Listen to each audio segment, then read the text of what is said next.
So Hare Krishna. So we have completed chapter 17 chapter. I don't know whether I'll be able to take both the chapter today, but let's see how it goes. So today we are on, so as we already discussed, chapter number second to 16, where sadhana bhakti. Chapter number 17 and 18 are bhav bhakti. So yesterday, sorry, means last time we discussed about ecstasy of devotional service, ecstatic love. So we saw that uh, ecstatic love, then how devotees have a different kind of love in different relationship, like that may be in one of the Madhurya Sakya ras, and parental affection, and even Dasya rasa also there can be love, just like Hanuman has the love for Lord Ramchandra. Now today we are going to discuss about character of one in ecstatic love. What will be the characteristic of the person who is in ecstatic love? So how will you understand that that person is in ecstatic love, or he's just doing this dhongi, or what he's doing? We don't know that, right? So that's why Rup Goswami has given this character of one in ecstatic love. So those characteristics are, he's always anxious. What are his characteristics? He's always anxious uh, and anxious to utilize his time in devotional service of the Lord. So he's always, he even doesn't like to waste single moment for Krishna. So there is one verse in Sixthastakam that Yuga itam nimeshena chakshusa pravishaitam sunyaitam jagat sarvam govinda virahena.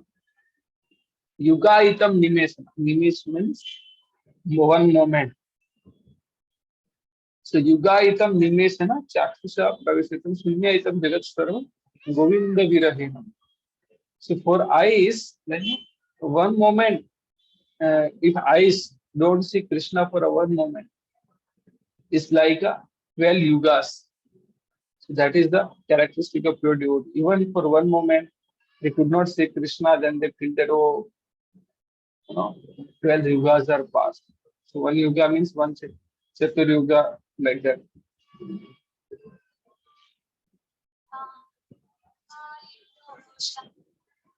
So that is the case. So even the gopis, they criticize Brahma, that you don't know how to create. That's why you have created our eyelids.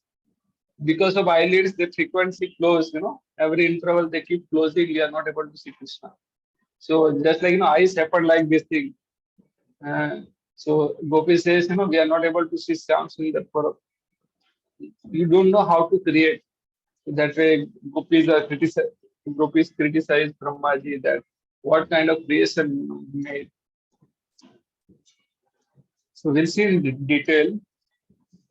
So then second is his okay. So he wants service always 24 hours a day without deviation. He wants service.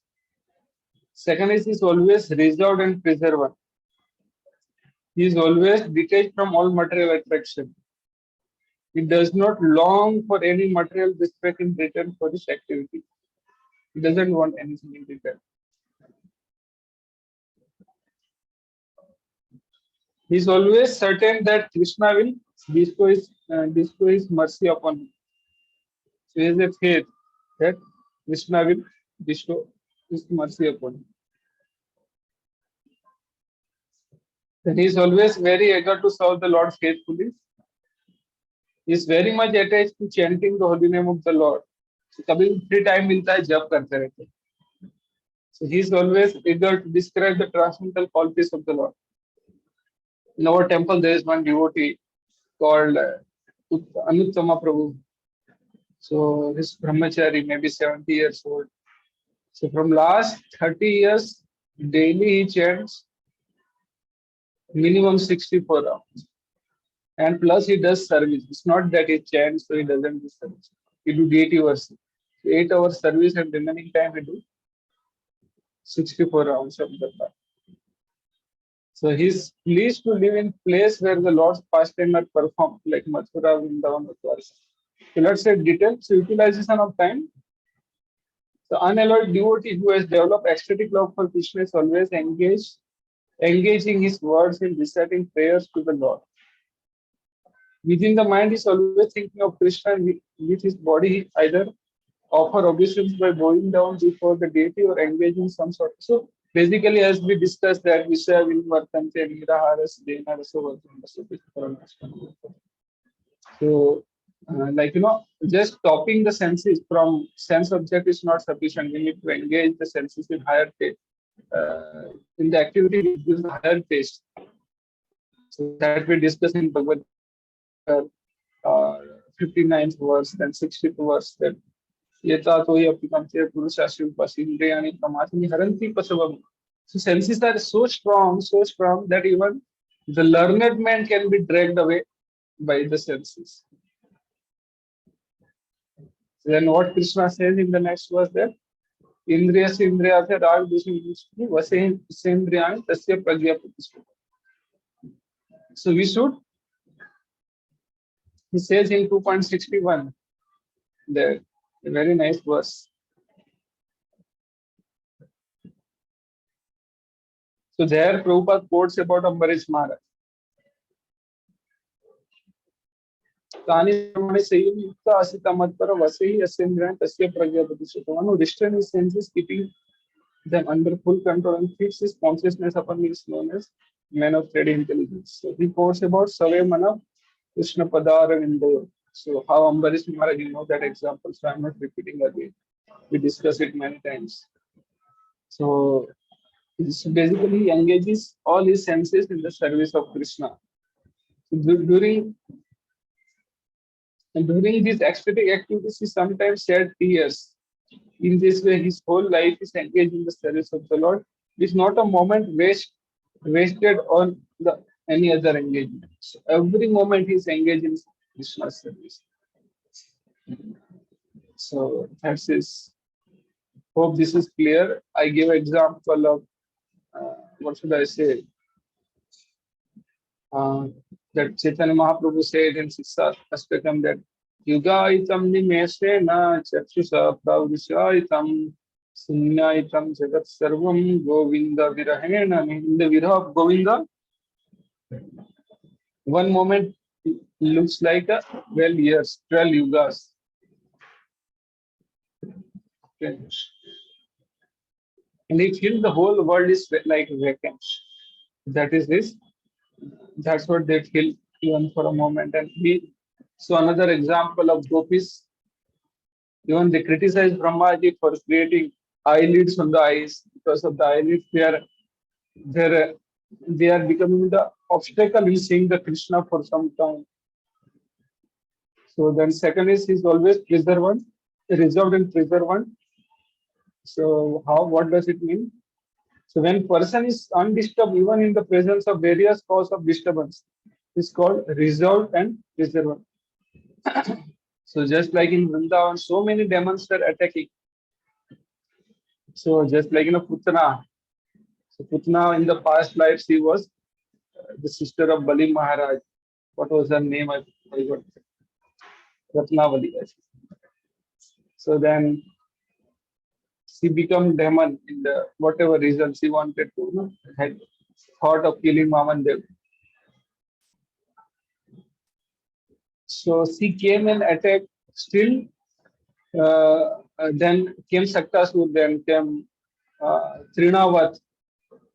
So all those demons came, but still not an inch of love was deviated.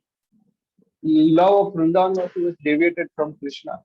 Even in such a disturbance, their love was increased for Krishna.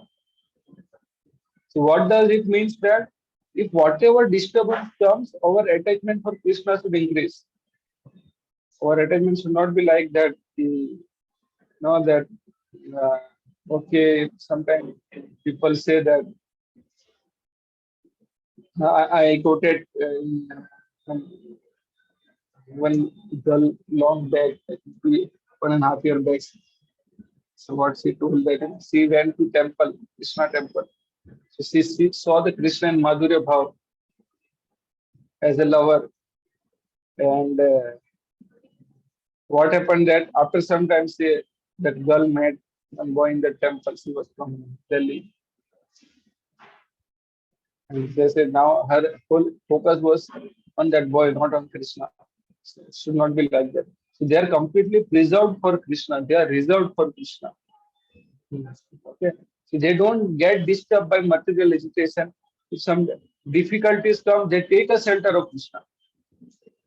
They take a shelter of Krishna.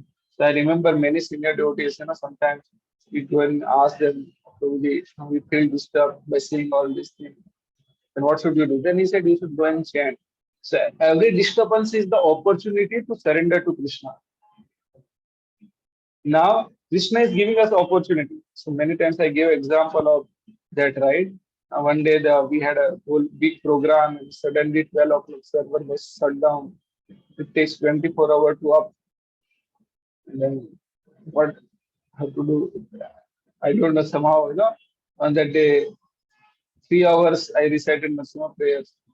And finally, what happened that 5:55 start हो गया है. Just 5 minutes was left for start.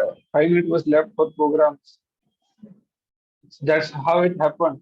So we should not be disturbed. So there are two things that if difficulties come, I keep trying. Or another point is that I take a shelter of Krishna. So even Krishna gives us difficulty. Kunti Maharani said that uh, what she said after the Mahabharata war, Krishna was living after enthroning Yudhishthir Maharaj as the king of Hastinapur. He was living for Dwarka. At that time, Kunti was praying that, "Oh Lord, you are leaving us, but you were always with us because we are now undisturbed." Means, uh, what should I say that we are not in difficulties, so you are leaving us. But when we are in difficulty, you are always with us. So better, so if we have to choose that difficulty or Krishna, okay, sorry. So if you have to choose that we have difficulty and Krishna is with us, then we'll prefer the Krishna is with us rather than no difficulty and no Krishna. That's what she said. If you can read Srimad Bhagavatam 8 canto, sorry, first canto 8 chapter. Okay, so an example of this perseverance and reservation is found in the behavior of King Parikshit as described in the first canto 19th chapter verse 15. He said there are all sages present before him at the time of his death.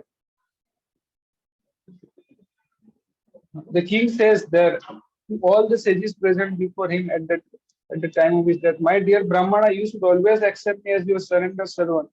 I have come to the bank of Ganges just to devote my heart and soul unto the lotus feet of Lord Krishna. So please bless me that Mother Gange may also be pleased with me. Let the curse of Brahmana's son fall upon me. I do not mind. I only request that at least at the last moment of my life, all of you will kindly chant the holy name of Vishnu so that I may utilize his transcendental qualities. So whatever difficulties come, so they take the shelter of Krishna. This example of Maharaj Parikshit behavior is remaining patient. Behavior, his remaining patient even at the last point of his life. His undisturbed condition of mind is an example of reservation. This is one of the characteristics of devotee who has developed ecstatic love for Krishna. So we should not be disturbed by whatever happened. Our focus should not be go deviant from Krishna. Our life is like a Google map, but on the every place is Krishna has a put billboard. Billboard means बोला है ना हरे कृष्णा महामंत्र के billboard रखे थोड़ा सा हरे कृष्णा पढ़ लोगे तो रिडायरेक्ट हो के कृष्णा की ओर ही जाओ ऐसे बिलबोर्ड लगा के रखे so basically Krishna is there we have to take every opportunity every difficulties as an opportunity to surrender to Krishna. That's the point. Now detachment. So the senses are, so third point is detachment, that he is always detached from all material attraction. Senses are always desiring sense enjoyment, but when a devotee develops transcendental love for Krishna, the senses are no longer attracted towards material desire. So we saw here. Right? So I'm not discussing again that. So if you are not attracted towards material sense desire, then that state of mind is called detachment. There is nice example of this detachment in connection with the character of Bharat. So Emperor Bharat was attracted by the beauty of lotus feet of Krishna, and even in his youthful life, he gave up all kind of attachment to family, children, friends, kingdom, etc. As though they were as though they were like untouchable stool. Just consider as a uh, no, everything he gave up, Bharat Maharaj, and from him, our country is known as Bharat, right? That is called detachment. So Emperor Bharat provides a typical example of detachment. He had everything enjoyable in the material world, but he left it. This means that detachment does not mean artificially keeping oneself aloof and apart from the allurement of the attachment. Even in the presence of such allurement, if one can remain unattracted by material attachment, he is called detached. So we will get so many attraction in the material world, so many attraction. Every step you go, you'll find some attraction. Okay. So, but even in such kind of attraction, our object of attraction, there are so many objects of attraction for us, but our only object of attraction should be Krishna. No, nothing else. So he's called so if one can remain unattracted by material attachment, even in the presence of such allurement, is called detached. In the beginning, of course, a neophyte devotee must try to keep himself apart from all kind of alluring attachment. But the real position of mature devotee is that even in the presence of allurement, is not at all attracted. This is the actual criteria of detachment. So now pridelessness. So first we saw that he fully utilized the time. He is always anxious to utilize his time in devotional service to the Lord. He does not like to be idle. He wants not a single moment he wastes. Then secondly, so he's reserved and preserved. He doesn't get disturbed even in the most difficult situation. He is always detached from all material attraction. Fourth is he does not long for any material respect in return for his activities. He is prideless. So when devotee is, in spite of possessing all the qualities, I think that is different. Yeah, okay, yeah, that's the same thing. So when devotee, in spite of possessing all the qualities of pure realization, is not proud of his position, he is called prideless. So these are all the good qualities. Still, he consider that he doesn't possess any good qualities. So what is that is called pridelessness. So hope you understand that. So it's not that even the devotion service also sometimes pride comes. Sometimes we say that oh आज मेरी ये service या उससे तो मैं बेहतर कर सकता हूँ भक्ति में भी ऐसा आ जाता है उससे मैं अच्छी सेवा कर सकता हूँ so that is called pride even भक्ति माया अटैक्स सो सटल फिर फिर कभी कभी हम भक्ति करते हैं तो लोगों को दिखाने के लिए see how great duty I am. Okay, so sometimes someone become brahmachari or sannyasi so that you want to show that some other that I am brahmachari or sannyasi like that. Just to show up, that is also pride. So these are all this subtle. Okay, so in the Padma Purana it is stated that King Bhagirath was the emperor. Sometimes someone becomes brahmachari to show that how great he is. He is his sense not just to show. In the Padma Purana it is stated that King Bharat was the emperor above all other kings. Bhagirath. Okay. Yet he developed such ecstatic love for Krishna that he became mendicant and went out for begging even to the homes of political enemies and untouchables. He was so humble that he respectfully bowed down before them. So even he went in front of enemies and untouchables. So there are so many similar instances. Even about 200 years ago, one big landlord known as Lal Babu, Calcutta, became a Vaishnava and lived in Vrindavan. He was very rich. So he was also begging from door to door, even at the home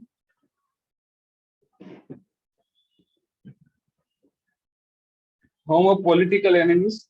And begging involves being ready to be insulted. Begging involves ready to be insulted by person to whose home one has come. Begging में कोई insult भी कर सकता है, that you know, right? That is natural, but one has to tolerate such insult for the sake of Krishna. The devotee of Krishna can accept any position in the service of Krishna. Just like Krishna personally accepted, he becomes servant of his devotee. So when he has to take right left turn while driving the chariot of Arjuna, what was happening? That Arjuna was kicking right side of the waist of Krishna, and to take left turn, he was kicking left side. Still Krishna because. So all these qualities belongs to Krishna. So definitely those qualities will be possessed by his devotee. Now another is great hope. So he always hoped that he's always certain that Krishna will bestow his mercy upon him. He is hopeful. I think we discussed this thing, how to go Vrindavan, what should be the mood of going to Vrindavan. So we saw about Akrura chapter that when Akrura lived from Mathura to Vrindavan, there are Akrura was hopeful. So we should also have a great hope, and we discuss in that what should be devotee's attitude in difficulties. Devotee's attitude should be Tatvanukampa Susamikshamana Pungena Bhava. That verse, Srimad Bhagavatam, 10th canto, 14th chapter.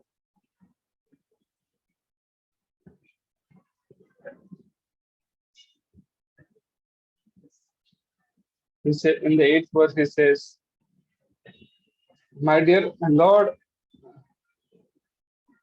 one who earnestly waits for you to bestow your causeless mercy upon him, all the while patiently suffering the reaction of his past misdeeds, and offering you respectful obeisance with his heart. So patiently wait for his mercy. So there is a hope, right? So that is the word. So when he does all these things, what is the thing? So at the same time, he's going through suffering the reaction of his past misdeed and offering respectful obeisance to Krishna with his heart, word, and body is surely eligible for liberation, for it becomes his rightful claim. So what is that? One who earnestly waits for you to bestow your causeless mercy upon him. So he is hopeful. Okay, the strong conviction that one will certainly receive the favor of Supreme Personality. To earnestly wait for your for you to bestow your causeless mercy. The strong conviction that one will certainly receive the favor of Supreme Personality Godhead is called in Sanskrit Asa Bandha. Asa Bandha means to continue to think. Because I am trying my best to follow the routine principle of devotional service, I am sure that I will go back to Godhead back to him. So he has a hope. He does not give up hope. Guru Goswami says that I have no love for Krishna, nor for the cause of developing love for Krishna, namely hearing and chanting. And the process of Bhakti Yoga by which one is always thinking of Krishna and fixing his lotus feet in the heart is also lacking. As far as philosophical knowledge or pious work are concerned, I do not see any opportunity for me to execute such activities. But above all, I am not even uh,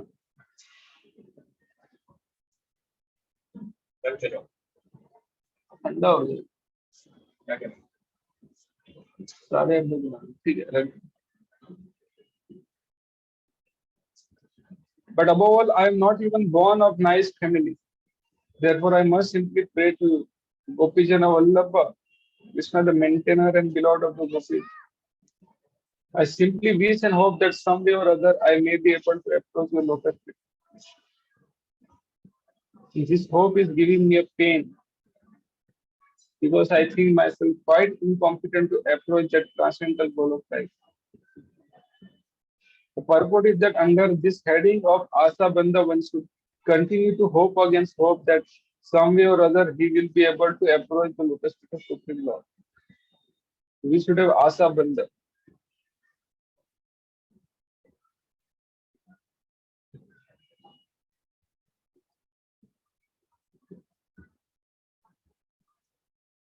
Okay, so that is one. We should have eagerness for achieving the desired success. When one is sufficiently eager to achieve success in devotional service, that eagerness is called Samutkantha. This means complete eagerness. Actually, this eagerness is price for achieving the success in Krishna consciousness. What is the price? So we saw that eagerness, lovelyum, greed. We discussed that in the second or third session, if you remember. This eagerness, actually, this eagerness is the price for achieving the success in Krishna consciousness. Everything has some value, and one has to pay the value before obtaining possessing it. So it is stated in Vedic literature that to purchase the most valuable thing, Krishna consciousness wanted to develop intense eagerness for achieving success. That we should have that greed in Krishna consciousness, greed for developing love for Krishna. This intense eagerness is very nicely expressed by Vilav Mangal Thakur in Krishna Karanam. What is the meaning of Krishna Karanam? One, the one which gives the pleasure to the ears of Krishna. He says that I am eagerly waiting to see that boy of Vrindavan's bodily beauties captivating the whole universe, whose eyes are always bound by the black eyebrow and expanded like a lotus petal, who is always eagerly glancing over his devotee and therefore miming slightly here and there. His eyes are moist, his lips are colored like copper, and through those lips there comes a sound vibration which drives one madder than mad elephant. So I want so much to see him at Vrindavan. So I think that greed should be there. That is what Goswami is telling here. That now, other is symptoms of ecstatic love is attachment. So in ecstatic love, what is the characteristic? He has eagerness for achieving the desired success. And we saw he has a great hope. He is pridelessness. He is not he's prideless. And he's detached. He's preserved and utilize this time for Krishna. Now, attachment to chanting the holy name of the Lord. So, of course, I already mentioned that in Krishna Karanam, that Radharani is chanting. It is said by one of the associate of Radha. Oh Lord Govinda, girl who is daughter of King Vrishbhanu is now shedding tears and she is anxious chanting your holy name. Krishna Krishna. So anxiously chanting your holy name. Krishna Krishna. So we should have that. Then we should have always intense desire to discuss about glories, transcendental glories of Krishna. So when we meet, we should not end up in Prajalpa, normal things, but should have that eagerness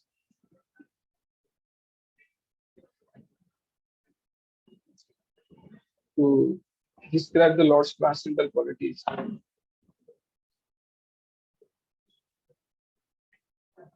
So what is that?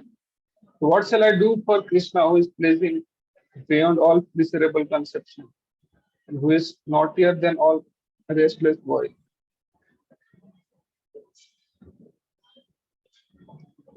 The idea of Krishna's beautiful activities attracting my heart.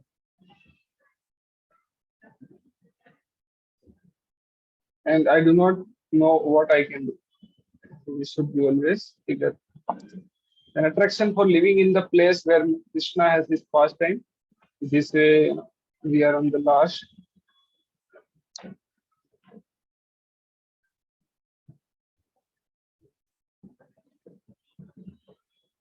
Rup Goswami says in Padyavali about Vrindavan that in this place, the son of Maharaj Nand used to live with his father, who was king of all coward men.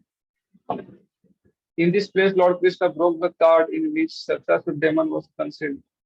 At this place, Damodar, who can cut the knot of our material existence, was tied up by his mother Yasoda. He described the Vrindavan. A pure devotee of Lord Krishna residing in the district of Mathura, Vrindavan, and visit all the places where Krishna's pastime were performed. At this sacred place, Krishna displays childhood activities with the coward boys and Mother Yasoda. The system of circumambulating all these places is still current among the devotees of Lord Krishna. Still, there is parikrama going on. Those coming to Mathura and Vrindavan always feel transcendental pleasure. Actually, if someone goes to Vrindavan, he immediately feels separation from Krishna, who performed such a nice activity when he was present there. So they feel like, Hey Radhe Lalite Devi ke, that verse is there. Chaitanya 6, sorry, Sad Goswami has taken. Such attraction for remembering Krishna's activities known as attachment for Krishna. Okay, so there are impersonal philosopher and mystic, however, who by so of devotional service want ultimately to merge into the existence of the Supreme Lord. They sometimes try to imitate pure devotee sentiment for visiting the holy place where Krishna had spent, but they simply have a view of salvation. So their activities cannot consider attachment. Sometimes people go to achieve something like Sahaja-mukti, so that is not coming the attachment.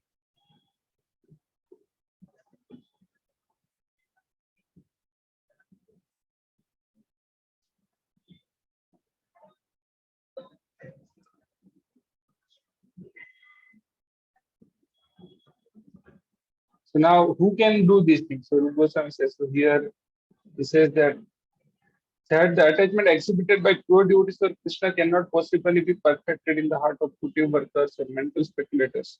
Jnani and karmi, it's not available. Because such attachment in pure Krishna consciousness is very rare and not possible to achieve even for a many liberated person. So that's what we saw, right? What is the definition of pure devotional service? Anya vilasita sunyam jnana karmadya navrutam anukulyana krishna. So there is a strong attachment that comes in pure devotional service. Where there is a pure devotional service, there is anya vilas sunyam. So there is no that is a it is free from the covering of jnana and karma. The stated in Bhagavad Gita, liberation from material contamination is the stage at which devotional service can be achieved. So it is Esam Tantagatam Papam Jananam Punya Karmanam Chetango Mohan Nirmukta Bhajante Mam Dhridavrata. So 7.28. One who are free from the material contamination. Esam Tantagatam Papam. They only can Bhajante Mam Dhridavrata. They only can worship Krishna with a determination. For a person who simply wants to have a liberation and to merge into the impersonal Brahma Jyoti, attachment to Krishna is not possible to acquire. You cannot achieve that attachment. This attachment is very confidentially kept by Krishna and is bestowed only upon pure devotees. Even ordinary devotees cannot have such a pure attachment for Krishna. Why? Because if someone, Krishna awards pure devotional service to someone, then Krishna is giving himself to him, and Krishna becomes puppet in his hand. Okay, so therefore, how is it possible for success to be achieved by a person whose hearts are contaminated by the action and reaction of puttive activities, who are entangled by various type of mental speculation? So those are, anyway, we had discussed this in detail, so I'm not going again.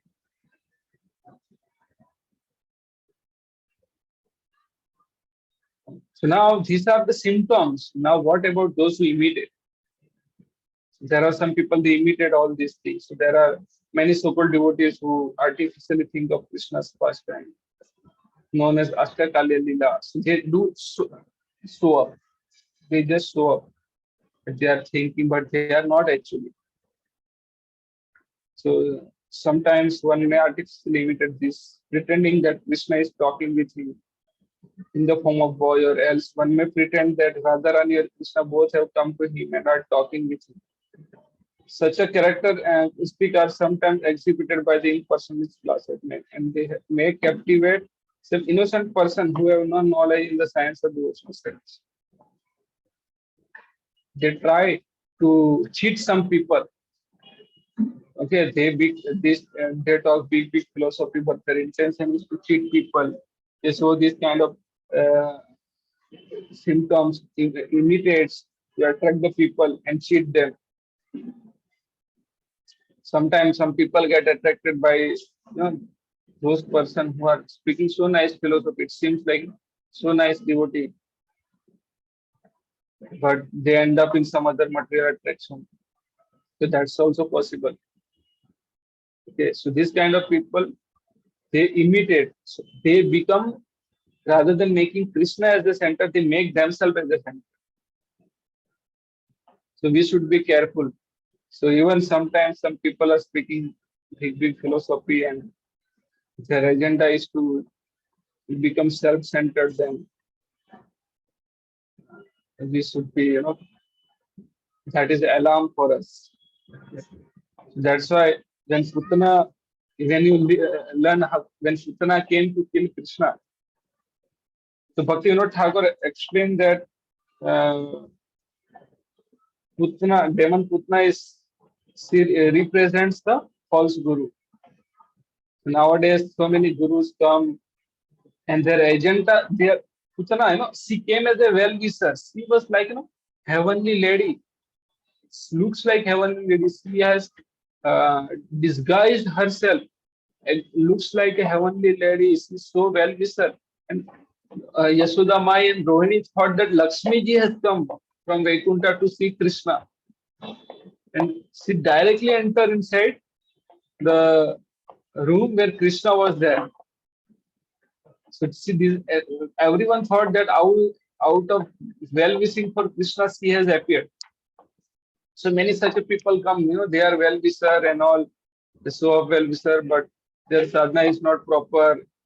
They are only struggling, and what happened that still they show up that they are doing nice, and they try to cheat others for getting name, fame, and glories.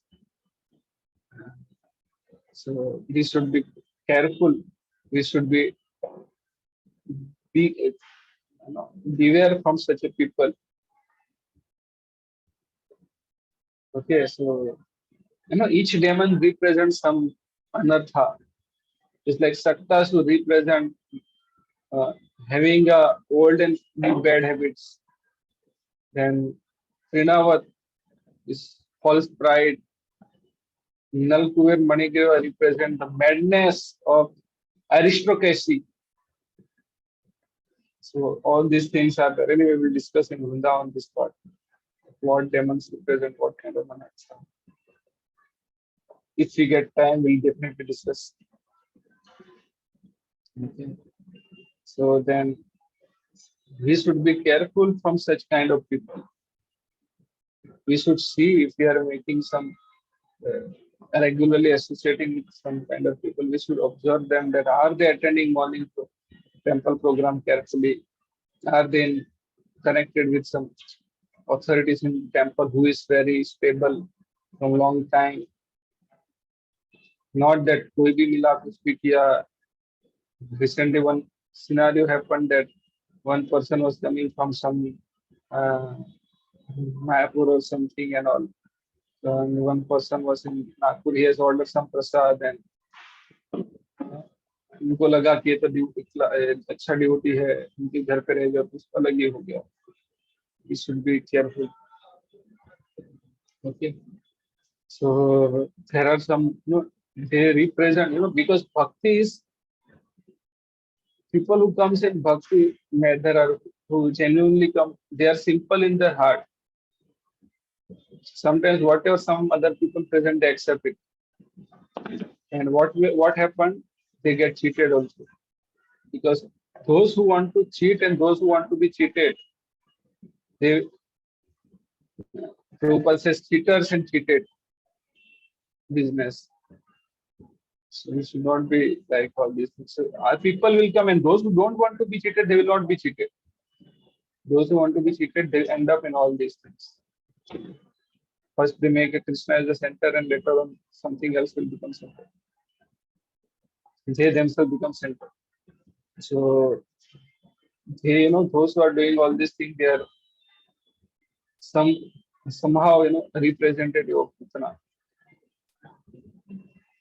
However, as soon as experienced devotee see all of this caricature, he can immediately evaluate such a rascal. There is example of Bhaktivinoda Thakur. He caught one such a dhongi. If such a pretender is sometimes seen possessing imitative attachment to Krishna, that will not be accepted as a real attachment. It may say, however, that such attachment gives the pretender hope that he may eventually rise onto the actual platform through devotion. I remember when my grandfather passed away, 2014 or something, and I saw one one lady was coming from outside. She was so laughing till she entered in the house where my grandfather dead body was there. So I was just sitting near my grandfather dead body, and I was doing kirtan with my brother. And she suddenly entered in the house and she's crying. I was surprised. अभी जाके इतना रो रही थी, कैसे रोने लगी, sorry हंस रही थी बाहर, हंसते हंसते आई और कैसे रोने लगी यहाँ पे.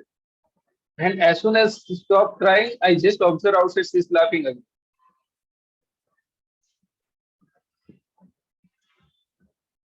So as soon as she came and my grandmother also started crying. But of course, my grandmother was crying genuinely. I remember she also, still if I go, she feel that. So we should be careful from such a home. Okay, so what happened that if such a pretender sometimes seem possessing imitative attachment to Krishna, that will not accept the real, that will not be accepted as real attachment. It may be said, however, that such attachment gives the pretender hope that he may eventually rise onto the actual platform to devotion. It may be said, however, that such attachment gives the pretender hope that he may eventually rise onto the platform to devotion. It is said, fake it till you make it. Fake it till you make it. जब तक हो नहीं जाए, reality में convert नहीं हो जाए, तब तक नाटक करते रहो. But still, so this is to achieve the goal. That is fine. Sometimes people imitate to cheat. That is other part. There are two things. Sometimes people imitate so that it is said, if you don't feel enthusiastic, then what you should do? Then act enthusiastically. So automatically, that is physical triggering and mental triggering. So sometimes people imitate to achieve good things, means advancement in devotion. And sometimes people imitate to cheat other. Both are different things. Okay. So this imitative attachment can be divided into heading, namely shadow attachment and transcendental attachment. So what are the difference? Is someone without undergoing the regulative principle of devotional service or without being guided by bona fide spiritual master, so such imitative attachment. This is called shadow attachment. So they are not following regulative principle and they are not guided by bona fide spiritual master. So that is called imitative attachment. The shadow attachment. Sorry, shadow attachment. Yeah. Sometimes it is found that person actually attached to material enjoyment or salvation has the good fortune to associate with pure devotees while they are engaged in chanting the holy name of the Lord. By the good grace of the Lord, one may also cooperate and join in this chanting. At the time, simply by association of pure devotee, the moonlight rays from their heart reflect on him, and by the influence of pure devotee, he may show some likeness of attachment caused by inquisitiveness, but this is very flickering. Sometimes we get, sometimes we meet some Maharaj or something, we get immediate enthusiasm, I want to do that. Even someone is attached to, someone is fruity worker or he wants salvation, even if they are attached to pure devotee, they want to do, but for some time. Okay. So, so that's the point here that while they are engaged in chanting the holy, has the good fortune to material enjoyment or salvation has good fortune to, sorry, actually a person attached to material enjoyment or salvation has good fortune to associate with the pure devotees while they are engaged in chanting the holy name of the Lord. By the good grace of the Lord, one may also cooperate and join in the chanting. At that time, simply by association of such a pure devotees, moonlight rays from their heart reflect on him. By the influence of pure devotee, may show some likeness of attachment caused by inquisitiveness.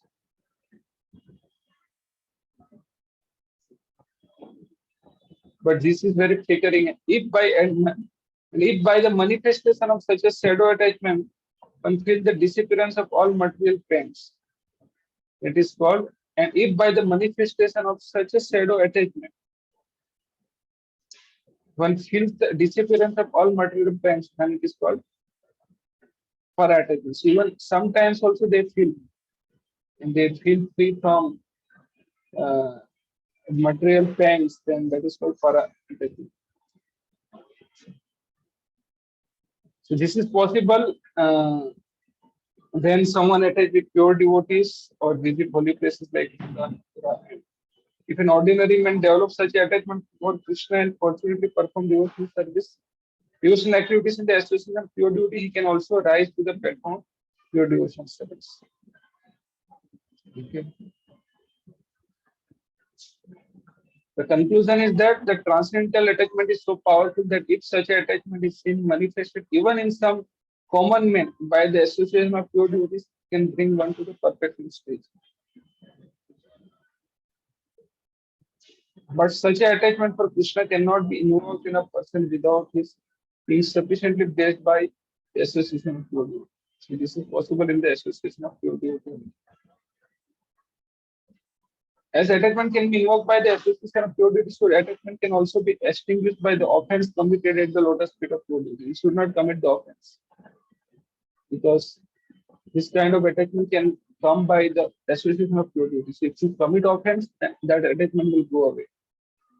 To be more clear, by the association of pure devotee, attachment for Krishna can be aroused. But if one commits offense at the lotus feet of devotee, one's shadow attachment or para attachment can be extinguished. Because Krishna will not feel happy if you offend the devotees. Then he will remove that. This extinguish is like waning of the full moon, which gradually decreases and at last becomes dark. One should therefore be very careful while associating with pure devotee to guard against committing an offense at the lotus feet. We know we have heard Nam Aprad and all, right? So transcendental attachment at the shadow or para can be nullified by different degree of offenses at the lotus feet of pure devotees. If the offenses is very serious, then one's attachment becomes almost nil, and if the offenses is not very serious, one's attachment can become second class or third class. If some becomes attached to principle of salvation or merging into a system of Brahma Jyoti, this ecstasy gradually diminishes into shadow or para attachment, or else transform into the principle of Ahangro Upasana. This Ahangro Upasana describes the living entity when he begins spiritual realization by identifying himself with the Supreme Lord. Then he ended with Ahangro Upasana. He identified himself with Supreme. This state of self-realization is technically known as monism. So this is like, you have self-realized, but you have not God realized. Means there is no concept of God. You consider, yeah, of course, there is a conception of God, but you are the God. That's come the point that we are God. The monist think himself that himself one with the Supreme Lord, thus because he does not differentiate between himself and Supreme. It is viewed that by worshipping himself he is worshipping the Supreme.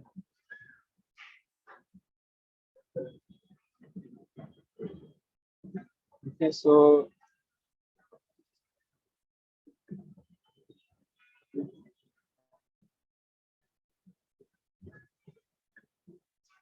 sometimes it is found that neophyte is taking part in chanting and dancing very enthusiastically, but within himself he is under the impression that he has become one with the Supreme Lord. This conception of monism is completely different from pure transcendental devotion service. So even bhakti also sometimes pondraka represents that pondraka mentality is in everyone's heart. So if, however, it is seen that person has developed a high standard of devotion without having undergone even regulative principles to be understood that his status of devotional service was achieved in the former life.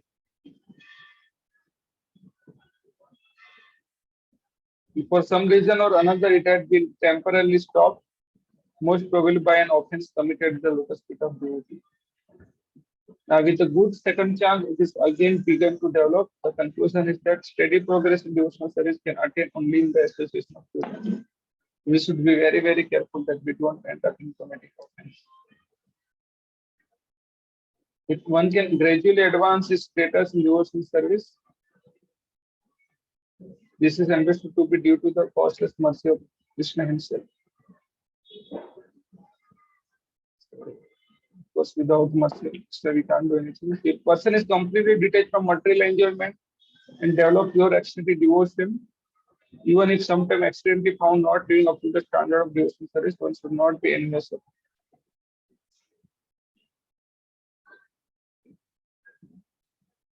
So it is confirmed in Bhagavad Gita that the devotee has unflinching faith in the devotion of God, even if sometimes found to be accidentally deviated from the pure devotional characteristic, still be counted among the pure. So sometimes accidentally, without all knowledge or ignorance, or as a whole without our desire. Okay, so Lord says, Apichesu Duracharo Bhajate Maman Sadhu Vasudhave. Verse, but we should not take it as a granted to do again. Accidental is fine.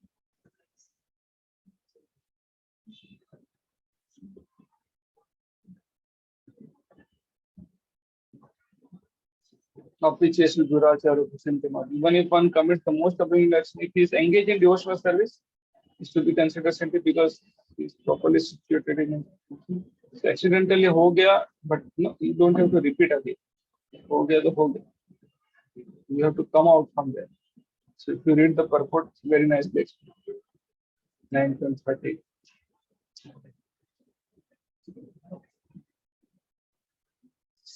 So even if sometime found to be accidentally deviated from pure devotion, it should still be counted among pure devotees. So unflinching faith in devotional service in Lord Krishna and in the spiritual master makes one highly elevated in the activities of devotional service. That's what it said. That what is that verse?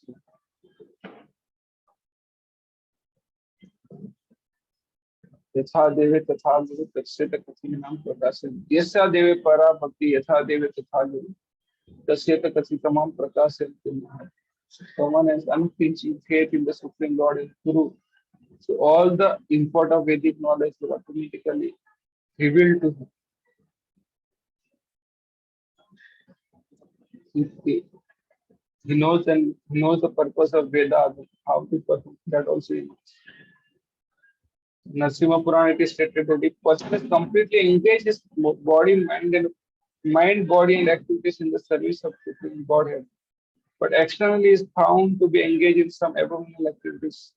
These abominable activities will surely be quickly vanquished by the influence of his staunch devotional force. The body, mind, and activities were engaged in the service, but externally sometimes by mistake we end up in committing abominable activities. So then these abominable activities will surely be vanquished by influence of strong devotional service. The example is given that on The full moon, there are some spots that may appear to be poke marks. Still, the illumination spread by the full moon cannot be checked. And similarly, a little fault in the midst of volumes of devotional service is not at all counted as a fault. So, attachment for Krishna is transcendental bliss. Amid unlimited volumes of transcendental bliss, a spot of some material defect cannot act in any way. This is not the license. We should not again and again do. We should try to refrain from it. So thank you very much. I'll end here. So I can take 5 minute question today, no Bhagavad Gita class. But one chapter is remaining. I don't know whether we'll be able to understand this thing or not. But at least I have read. This will imprinted in your mind. So it's simple to understand, not difficult. That completely depends on intention of the person, how of the person. Based on that whole bhaktis, different categories of bhakti is given. Okay. So thank you very much. Any question, comment, feedback?